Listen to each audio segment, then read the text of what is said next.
Hello everyone, তো কেমন আছো সবাই? এবার আজকে আমরা একটি নতুন টপিক নিয়ে আলোচনা করব, যেটা তোমাদের পরীক্ষায় 5 নম্বর, 3 নম্বর এবং 2 নম্বর, তাছাড়া বিভিন্ন ধরনের শর্ট কোশ্চেনের ক্ষেত্রে খুবই গুরুত্বপূর্ণ। তাই এই চ্যাপ্টার অর্থাৎ 5 নম্বর অধ্যায়ের যে একটা গুরুত্বপূর্ণ টপিক, যার নাম হলো পরিবেশ ও মানব জনসমষ্টি, এটাকে আমরা ভালোভাবে A to Z সব কিছু ক্লিয়ার করে বুঝবো। তো আমাদের চ্যাপ্টারের নাম কি? পরিবেশ ও মানব জনসমষ্টি। এখানে আমরা দুটো জিনিস সম্বন্ধে জানবো। এক হচ্ছে আমাদের জনসংখ্যা বৃদ্ধির কারণ কি, এবং এই জনসংখ্যা বৃদ্ধির ফলে কি কি সমস্যার সৃষ্টি হচ্ছে সেগুলো। প্রথমে আমরা কি জানবো তাহলে? জনসংখ্যা বৃদ্ধির কারণ। জনসংখ্যা বৃদ্ধির কারণ। জনসংখ্যা বৃদ্ধি হচ্ছে, আমরা দেখতে পাচ্ছি জনসংখ্যা বৃদ্ধি আমরা দেখতে পাচ্ছি, কিন্তু কি কারণে সেই জনসংখ্যা বৃদ্ধি ঘটছে? আমরা দেখছি আমাদের পশ্চিমবঙ্গে বর্তমানে জনগণনা হচ্ছে। মানে কি জনগণনা মানে কি? নাকি জনসংখ্যার বৃদ্ধি বা হ্রাস কতটা পরিমাণে ঘটেছে সেটা জানা হচ্ছে। জনসংখ্যার বৃদ্ধি কতটা পরিমাণে ঘটেছে, অথবা যদি হ্রাস হয় তো কতটা পরিমাণে, কত শতাংশ হ্রাস হচ্ছে সেটা দেখা হচ্ছে, সেটা হিসাব করা হচ্ছে। তো এর কারণ কি? জনসংখ্যা বৃদ্ধি আমরা সাধারণত দেখতে পাই। এর 1 নম্বর কারণ হলো চিকিৎসার উন্নতি। 2 নম্বর শিক্ষা ব্যবস্থা ও বিবাহের বয়স বৃদ্ধি।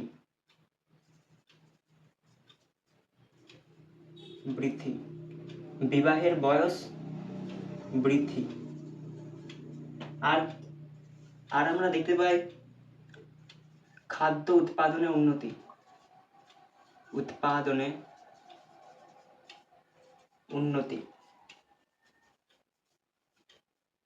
আর আমরা দেখতে পাই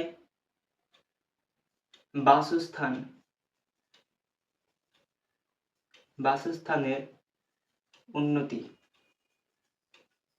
কি কি? এই কয়েকটা জিনিস ইত্যাদি।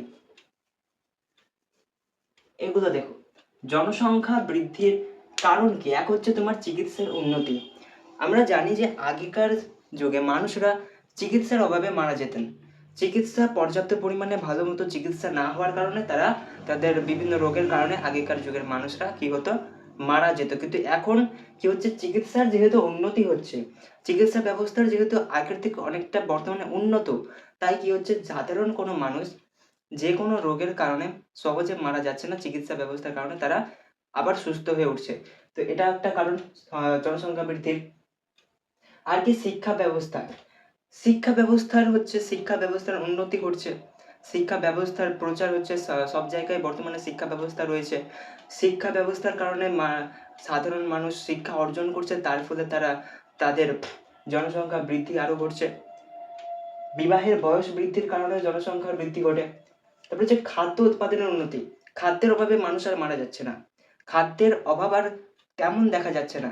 কিন্তু জনসংখ্যা বৃদ্ধির কারণে আবার যে খাদ্যের অভাব দেখা যায়, এর কারণেও জনসংখ্যা বৃদ্ধির কারণেও যে খাদ্যের অভাব সৃষ্টি হয়, সেটা আমরা জানবো সমস্যাতে গিয়ে। আপাতত কারণগুলোতে জানবো আমরা খাদ্য উৎপাদনের উন্নতি হচ্ছে, তাই সহজে আমরা খাদ্য পাচ্ছি, তাই বেঁচে আছি। বাসস্থানের উন্নতি। আমাদেরকে বন জঙ্গলে কোথাও লুকিয়ে থাকতে হচ্ছে না, আমাদেরকে নিজের একটা এলাকায়, আমরা নিজের এলাকায় নিজের বাড়িতে সুস্থভাবে থাকতে পারছি। আমরা বন্য এলাকায় বন্য জীবজন্তু থেকে বেঁচে আছি, তাই এটা হচ্ছে একটা জনসংখ্যা বৃদ্ধির কারণ। এবার আমরা এক এক করে জানবো জনসংখ্যা বৃদ্ধির ফলে কি কি সমস্যা দেখা যায়।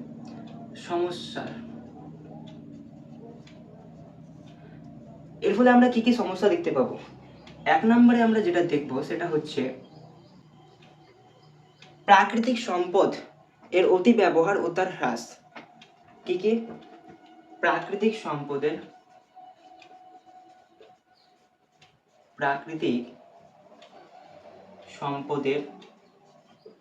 অতি ব্যবহার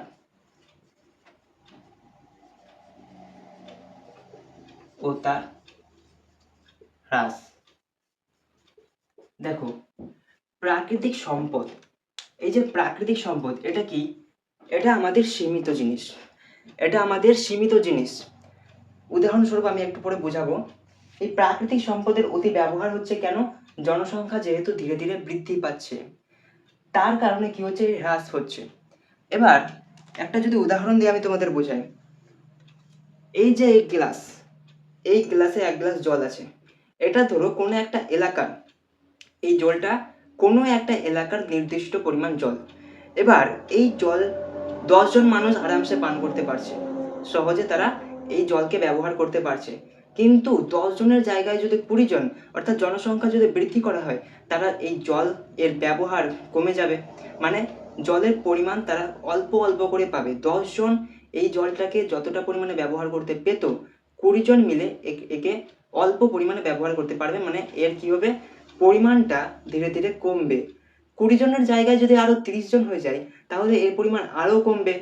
আবার যদি বেশি হয়ে যায়, তাহলে এর পরিমাণ ধীরে ধীরে কি হবে, কমতে কমতে একসময় শেষ হয়ে যাবে। অর্থাৎ সম্পদের হ্রাস হচ্ছে।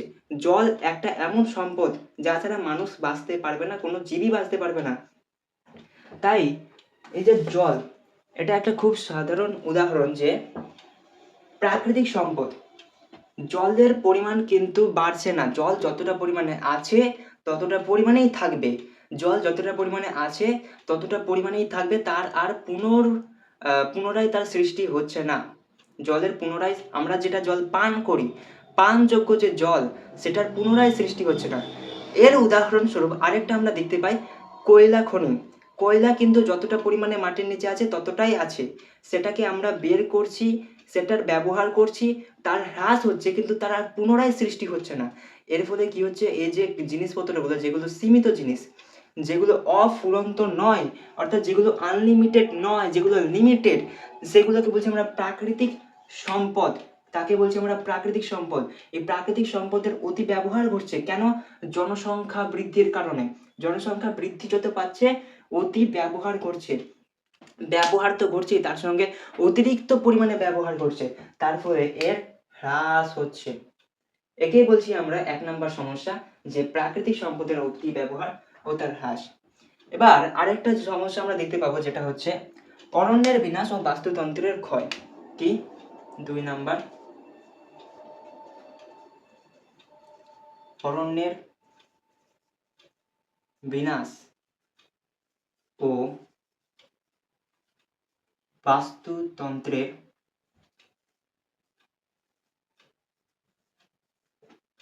ক্ষয়। অরণ্যের বিনাশ এবং বাস্তুতন্ত্রের ক্ষয় জিনিসটা কি? যত পরিমাণে জনসংখ্যা বৃদ্ধি পাচ্ছে, জনসংখ্যার পরিমাণ যত বৃদ্ধি পাচ্ছে, দেখো এখানে এতটা কি আছে, একটা বনাঞ্চল, এতটা পরিমাণে একটা বন আছে, বনের এতটা জায়গা জুড়ে একটা বন আছে। তার পাশে একটা শহর আছে। এটা কি? এটা হলো বন, এটা হচ্ছে বন, এটা হচ্ছে শহর। ঠিক, বনের পাশে একটা শহর আছে, শহরে একটা নির্দিষ্ট পরিমাণ জনসংখ্যা আছে, বনের একটা নির্দিষ্ট এলাকা আছে। জনসংখ্যা এখানে কি হচ্ছে, ধীরে ধীরে বৃদ্ধি ঘটছে। জনসংখ্যা যদি বৃদ্ধি ঘটে, তাহলে বাসস্থানের যে পরিমাণ, তারও দরকার পড়বে বেশি, বাসস্থানের বেশি দরকার পড়বে। তাই বাসস্থানের যে পরিমাণ, সেটাকে আমাদেরকে বাড়াতে হবে। তো জনসংখ্যা বৃদ্ধির কারণে কি হচ্ছে, এই যে বাসস্থান অর্থাৎ শহরাঞ্চল, একে আমাদের আরো জায়গা বৃদ্ধি করতে হচ্ছে। ঠিক, এতটা ছিল, আমাদেরকে করতে হলো বাড়িয়ে এতটা। কারণ কি, জনসংখ্যা বৃদ্ধি পাচ্ছে, নতুন বাসস্থানের প্রয়োজন হবে, নতুন রাস্তার প্রয়োজন হবে। এভাবে ধীরে ধীরে একসময় এই শহরটা, যেটা খুব ছোট্ট ছিল, একটা ছোট্ট শহর, জনসংখ্যা বৃদ্ধির কারণে সেটা একসময় বড় হতে হতে এই বনের কিছুটা অংশকে তারা নিয়ে নিল। বনের কিছুটা অংশকে তারা নিয়ে নিল। বনের পরিমাণ কমে যাচ্ছে, কিন্তু শহরের পরিমাণ বাড়ছে। শহরাঞ্চলের পরিমাণ যেহেতু বাড়ছে, বাসস্থানের পরিমাণ যেহেতু বাড়ছে, সড়ক পথের পরিমাণ যেহেতু বাড়ছে, তার যে প্রয়োজন সেটা যেহেতু বাড়ছে, তাই বন অর্থাৎ এই অরণ্যের বিনাশ করতে হচ্ছে আমাদের।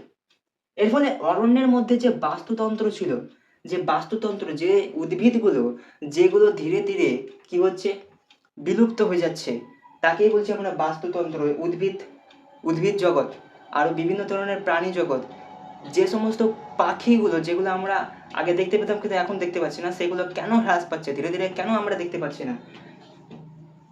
এই বনাঞ্চল হ্রাসের কারণে, অরণ্যের বিনাশের কারণে। একে বলছি আমরা বাস্তুতন্ত্র। এই যে বাস্তুতন্ত্র রয়েছে বনাঞ্চলের, এর ক্ষয় হচ্ছে। কারণ শহরাঞ্চলের বৃদ্ধি, শহরাঞ্চলের বৃদ্ধি। শহরাঞ্চল কেন বৃদ্ধি করছে? জনসংখ্যা বৃদ্ধির কারণে। এটা হলো একটা সমস্যা। আর আমরা কি দেখতে পাবো? আর আমরা 3 নাম্বার যে সমস্যাটা দেখতে পাবো সেটা হচ্ছে কৃষি জমির হ্রাস। কি? কৃষি জমির হ্রাস। কৃষি জমির হ্রাস। কৃষি জমির হ্রাস কিভাবে হচ্ছে? কৃষি জমি কিভাবে হ্রাস পাচ্ছে? জনসংখ্যা বৃদ্ধি পাচ্ছে, কৃষি জমির তো বৃদ্ধি পাওয়ার কথা, কারণ ফসলের উৎপাদন বাড়াতে হবে, আমাদের মানুষকে খাওয়াতে হবে। কিন্তু কৃষি জমি কেন হ্রাস পাচ্ছে? কারণ কি? দেখো, তোমরা যদি কোথাও দেখে থাকো যে কোনো একটা ফাঁকা এলাকা, মাঠ, কোনো একটা মাঠ আছে, এখানে কি আছে? এই মাঠের মধ্যে কি আছে? অনেকগুলো কৃষি জমি আছে, ঠিক? এবার এই মাঠের মাঝখান দিয়ে যদি একটা রাস্তা করা হয়, যদি একটা সড়ক পথ বানানো হয়, এটা কি একটা সড়ক পথ? মাঠের মাঝখান দিয়ে যদি একটা, জমিগুলোর মাঝখান দিয়ে যদি একটা সড়ক পথ বানানো হয়, তাহলে তোমরা একটা জিনিস খেয়াল করবে যে যে রোড, মেন রোডের পাশে অনেকগুলো কি হয়? নতুন বাড়ি তৈরি করতে শুরু হয়, বাড়ি তৈরি করা শুরু হয়। এগুলো কি? নতুন বাসস্থান। নতুন বাসস্থানের সৃষ্টি হচ্ছে কোথায়? যে রাস্তার ধার, সেই ধার বেড়ায়। এই রাস্তাটার মধ্যে, এই রাস্তাটা জুড়ে একটা জমি ছিল, মানে এখানে কয়েকটা জমি ছিল। এই যে নতুন নতুন যে বাড়ি ঘরগুলো, দোকান পাশারগুলো তৈরি হচ্ছে, এগুলোতে কয়েকটা জমি ছিল। এবার কি হচ্ছে? যেহেতু এই জনসংখ্যা বৃদ্ধি পাচ্ছে, তার নতুন সড়কপথ তৈরি করতে হচ্ছে।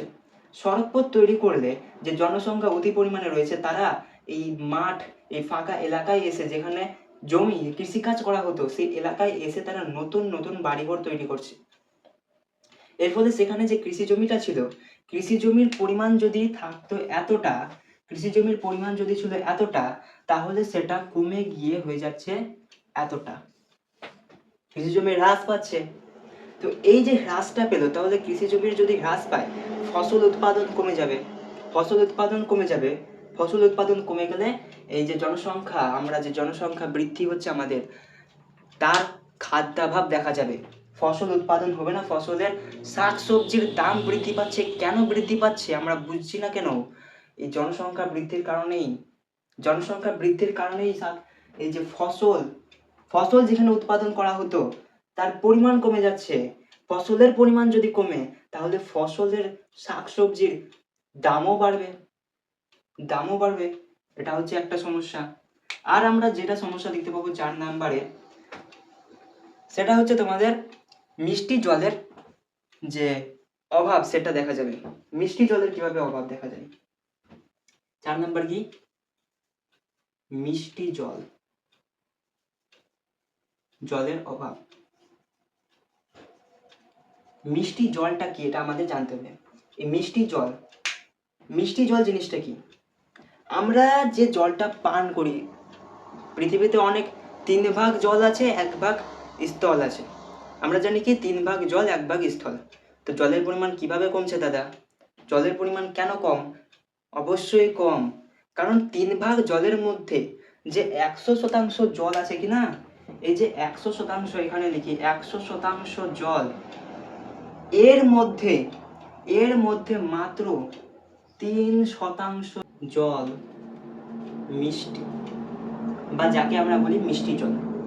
এই 3% জল মিষ্টি জল। মিষ্টি জলের যে অভাব দেখা যায়, মিষ্টি জলের অভাব দেখা যায় জনসংখ্যা বৃদ্ধির কারণে। যে 100% জল রয়েছে, তার মধ্যে মাত্র 3% হলো মিষ্টি জল। এই মিষ্টি জলের মধ্যে, মিষ্টি জলের মধ্যে কতটা? 2.5%। 2.5%। এই যে 3% মিষ্টি জল রয়েছে, যেটা আমরা ব্যবহার করতে পারি, এর মধ্যে 2.5% জল পানযোগ্য নয়, কারণ এটি হিমবাহ, ও মেরু এলাকায় পাওয়া যায়। এবার হিমবাহের ফলে যে জলটা আসবে, কোনো পাহাড় থেকে হিমবাহের ফলে যে জলটা আসবে, সেটা তো আমরা সরাসরি পান করতে পারবো না। আবার মেরু এলাকায় যে বরফ আবৃত এলাকা আছে, তার মধ্যে যে জল থাকে, মিষ্টি জল, সেটাও তো আমরা পান করতে পারবো না। তাহলে এই 3% মধ্যে 0.5% মাত্র পান যোগ্য। দেখো 100% জল রয়েছে আমাদের পৃথিবীতে, 100% জল রয়েছে, 100%-এর মধ্যে 3% জল মিষ্টি, কিন্তু তার মধ্যে আবার 2.5% পানযোগ্য নয়। কেন পানযোগ্য নয়? কারণ সেটা হিমবাহ ও মেরু এলাকায় পাওয়া যায়। এবার সেটাকে আমরা সরাসরি পান করতে পারবো না। তাহলে 3%-এর মধ্যে, মানে এই টোটাল 100%-এর মধ্যে মাত্র 0.5% জল আমরা পান করি। এই যে জলটা, এটা যেই জলটা আমরা দৈনন্দিন দিনে পান করি, আমরা যে দৈনন্দিন দিনে যেই জলটাকে ব্যবহার করি, যাবতীয় আমাদের বাড়ির কাছে যে স্নান, খাওয়া দাওয়া, যে জলটা ব্যবহার করি আমরা, এটা কিন্তু পানযোগ্য জল। এই জলের পরিমাণ 100%-এর মধ্যে মাত্র 0.5%, এটা পানযোগ্য জল। তাহলে ভাবতে পারছো, তিন ভাগ যে জল রয়েছে আর 1 ভাগ স্থল, তার মধ্যে এই 3 ভাগ জলের মধ্যে বাস এতটুকু জল আমরা পান করতে পারছি। এবার এই জলটাই যদি দূষিত হয়, একেই তো 0.5%, অনেকটাই কম টোটাল জলের পরিমাণের মধ্যে। এবার এটাকে যদি আমরা আবার বাইরে থেকে যদি দূষিত করি, তাহলে মিষ্টি জলের তো অভাব হবে, জলের যে অভাব দেখা যাবে, এটা হলো। এরপরে আমরা জানবো আরো কয়েকটা সমস্যা। তো এর আগে আমি সম্পূর্ণ বোর্ডটাকে পরিষ্কার করে নিই। কটা জানলাম? 4টে। আমাদের টোটাল 8টা জানতে হবে, 4টা হয়েছে, আরো 4টা সমস্যা আমাদের জানতে হবে, যার মধ্যে একটা হচ্ছে তোমার 5 নম্বর বায়ুমণ্ডলের পরিবর্তন ও বিশ্ব উষ্ণায়ন। 5 নম্বর কি? বায়ুমণ্ডলের পরিবর্তন ও বিশ্ব উষ্ণায়ন। এটা কিভাবে হচ্ছে? বায়ুমণ্ডলের পরিবর্তন, বিশ্ব উষ্ণায়ন কি জিনিস? এই যে গ্রিন হাউস গ্যাস আমরা দেখলাম কিভাবে, পরিবেশ দূষণে দেখেছি কিভাবে গ্রিন হাউস গ্যাসগুলো সৃষ্টি হচ্ছে। যে carbon dioxide, ozone gas, CFC gas অর্থাৎ ক্লোরোফ্লোরোকার্বন, এই গ্যাসগুলো কি? কার্বন ডাই অক্সাইড, তারপরে ওজোন গ্যাস, সিএফসি গ্যাস, এই যে গ্যাসগুলো, এই গ্যাসগুলো কি? Greenhouse. এগুলো কোন গ্যাস? এগুলো হচ্ছে গ্রিন হাউস গ্যাস। এই গ্যাসগুলো আমাদের বায়ুমণ্ডলের বিশ্ব উষ্ণায়ন, মানে বায়ুমণ্ডলের তাপমাত্রা বৃদ্ধি করছে, আমাদের পৃথিবীর তাপমাত্রা বৃদ্ধি করছে। বায়ুমণ্ডলের পরিবর্তন হচ্ছে কিভাবে? জনসংখ্যা যত বৃদ্ধি পাচ্ছে, এই গ্যাসগুলোর উৎপাদন তত বৃদ্ধি পাচ্ছে। যত পরিমাণে জনসংখ্যা বৃদ্ধি পাচ্ছে, আমরা মোটর ইঞ্জিনের ব্যবহার বৃদ্ধি পাচ্ছে, আমাদের কলকারখানার ব্যবহার বৃদ্ধি পাচ্ছে। এই সমস্ত জিনিসের ব্যবহার যত বৃদ্ধি পাচ্ছে, তত পরিমাণে এই গ্রিন হাউস গ্যাসগুলো উৎপন্ন হচ্ছে।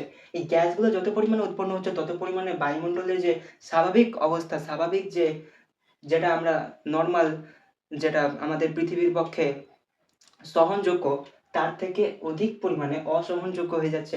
অর্থাৎ বায়ুমণ্ডলের যে স্বাভাবিক মাত্রা, সেটাকে পরিবর্তন করে দিচ্ছে, বিশ্ব উষ্ণায়ন ঘটাচ্ছে। এটা হলো একটা আমাদের সমস্যা 5 নম্বর। 6 নম্বরে আমরা দেখব, 6 নম্বর যেটা সমস্যা, সেটা হচ্ছে বায়ু ও জল দূষণ। বায়ু ও জল দূষণ। 6 নম্বরে কি দেখলাম? বায়ু ও জল দূষণ। বায়ু দূষণ কিভাবে হচ্ছে?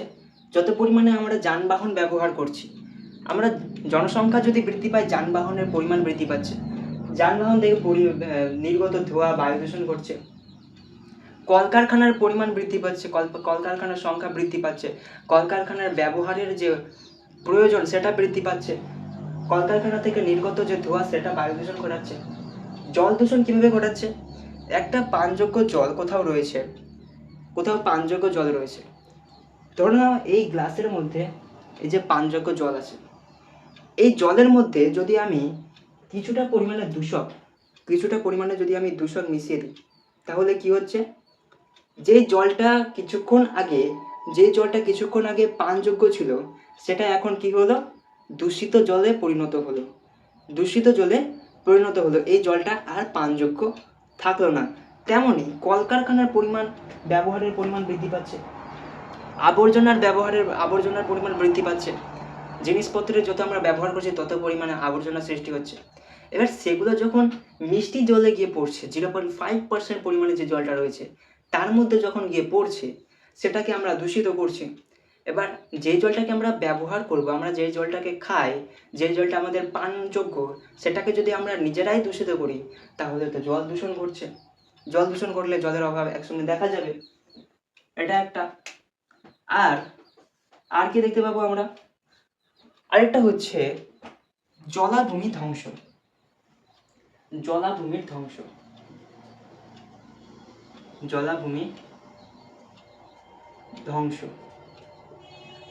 জলাভূমি কি, এই যে দেখো না, আমাদের আশেপাশে এলাকায় অনেক পুকুর থাকে, খালবিল থাকে, সেগুলোতে কি থাকে, পর্যাপ্ত পরিমাণে একটা জল থাকে।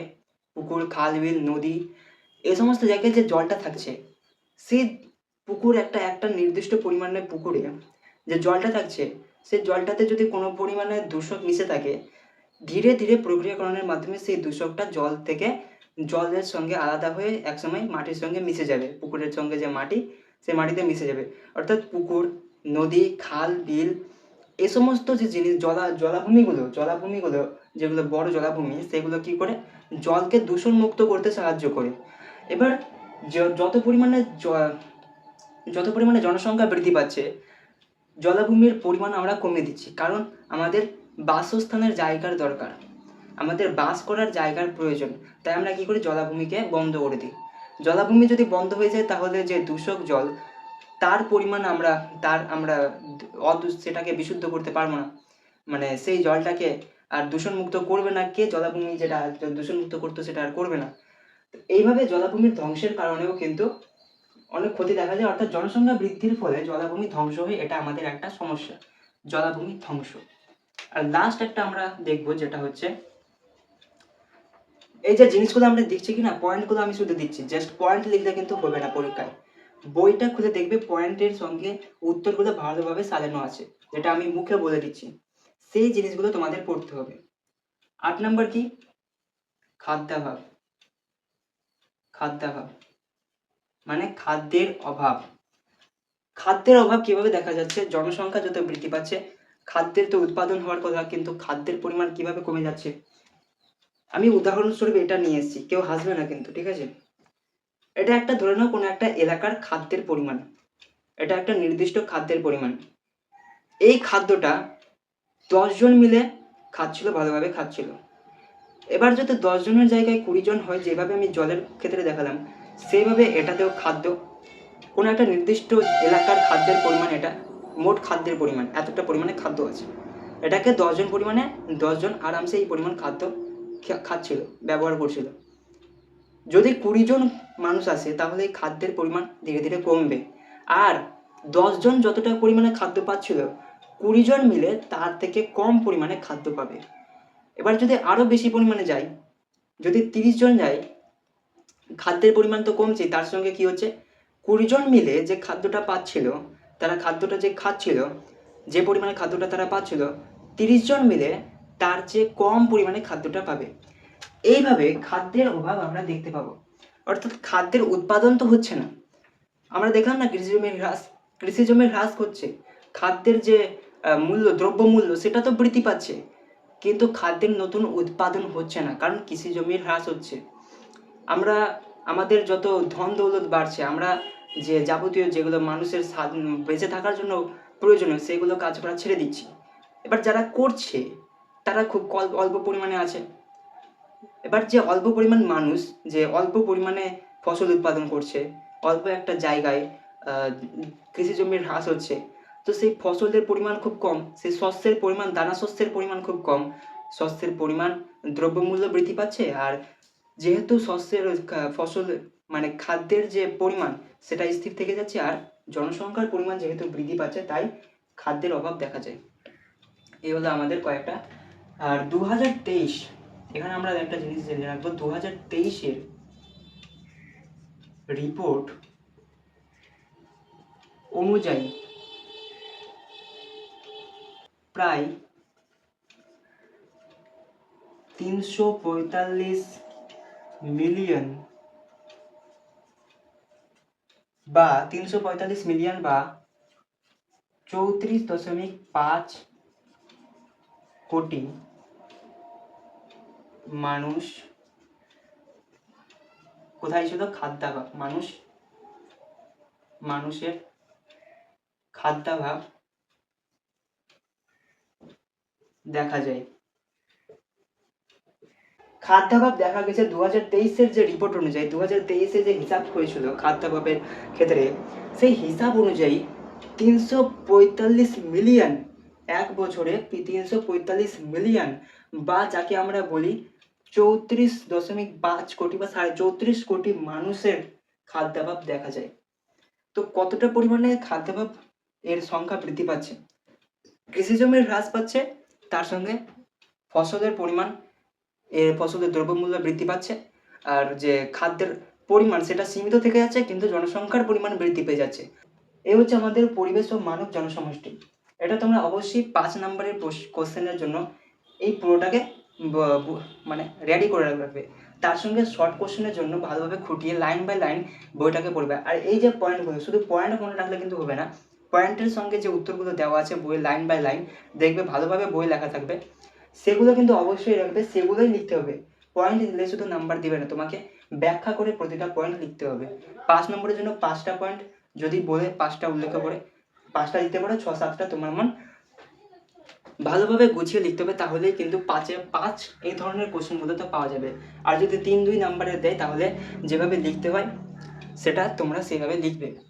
তো এই ছিল আমাদের আজকের ক্লাস, আজকের টপিক। দেখা হচ্ছে আবার নেক্সট ক্লাসে আমরা আলাদা টপিক নিয়ে এভাবেই ভালোভাবে বুঝবো।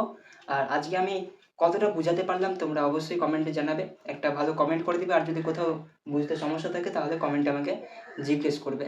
দেখা হচ্ছে আবার পরের ক্লাসে। ভালো থেকো সবাই আর সুস্থ থেকো।